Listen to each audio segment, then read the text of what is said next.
Praise the lord. కీర్తనలు 86వ అధ్యాయం 14వ వచనం చదువుకుందాము. దేవ, గర్విష్ఠులు నా మీదికి లేచి ఉన్నారు, బలాత్కారులు గుంపుగూడి నా ప్రాణము తీయజూచుచున్నారు. వారు నిన్ను లక్ష్య పెట్టని వారై ఉన్నారు.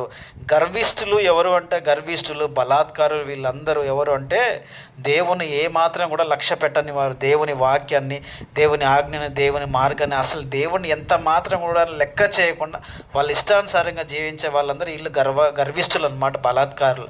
ఇలాంటి స్వభావంతో ఉన్న వాళ్ళందరి గురించి దావీదు చెప్తున్నారు.